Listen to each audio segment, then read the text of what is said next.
மதுரையில் காவல்துறை அதிகாரி என கூறி 1.5 லட்சம் ரூபாயை வழிப்பறி செய்த நாடக கலைஞரை போலீசார் பிடித்து சிறையில் அடைத்துள்ளனர். டிப்டாப் உடையணிந்து வந்த நாடக கலைஞர் 4 பக்க வசனம் பேசி நாசூக்காக பணத்தை பறித்தது எப்படி?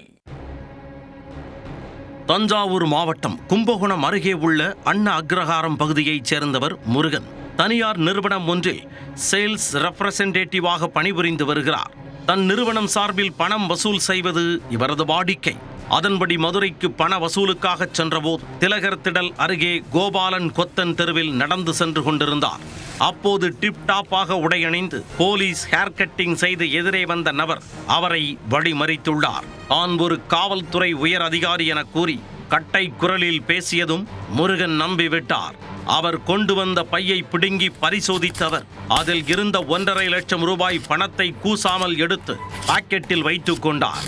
என்னங்க இப்படி பண்றீங்க, பணத்தை ஏன் எடுக்கிறீங்க என கேட்டதற்கு தேர்தல் ஆரம்பித்து பறக்கும் படை, பண பறிமுதல், சட்டம், நீதி என தொடங்கி சிபிஐ, அமலாக்கத்துறை, வருமான வரித்துறை என நீட்டி முழங்கி லென்த்தா ஒரு லெக்சர் கொடுத்திருக்கிறார் அந்த டிப்டாப் மனிதர்.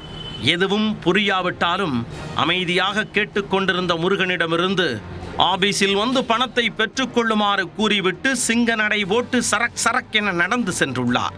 ஆபீஸ் என்று சொன்னார், எந்த ஆபீஸ் என்று சொல்லவில்லையே என யோசித்துக் கொண்டிருக்கும் போதே அந்த டிப்டாப் மனிதர் கண்ணில் இருந்து மறைந்து விட்டார். பணத்தை பறிகொடுத்து விட்டோமோ என்பது அரை மணி நேரத்திற்கு பிறகே அவருக்கு உரைக்க திலகர் திடல் காவல் நிலையத்திற்கு சென்று கண்ணீருடன் புகார் அளித்தார். விரைந்து செயல்பட்ட போலீசார் சம்பவ இடத்தில் இருந்த சிசிடிவி காட்சியை பார்த்த பொழுது அட நம்ம ஹரிகிருஷ்ணன் என உடனே கண்டுபிடித்து விட்டனர். ஹரிகிருஷ்ணன் ஒரு நாடக கலைஞர். அதில் பெரிதாக வருமானம் கிடைக்காததால் தனது நாடகத்தை மேடையிலிருந்து சாலை பக்கம் திருப்பி விட்டார். சாலையில் செல்வோரிடம் போலீஸ் அதிகாரி என நாடகம் போட்டு பணம் பறிப்பதை சைடு பிசினஸாக தொடங்கி வெற்றிகரமாக நடத்தி வந்துள்ளார் ஹரிகிருஷ்ணன். அவரிடம் இருந்த பணத்தை பறிமுதல் செய்த போலீசார் அவரை கைது செய்து சிறையில் அடைத்தனர். இப்பொழுது சிறைக்குள் இருந்து தனது அடுத்த நாடகத்திற்கான ஒத்திகையை பார்த்து கொண்டிருப்பார் போலும்.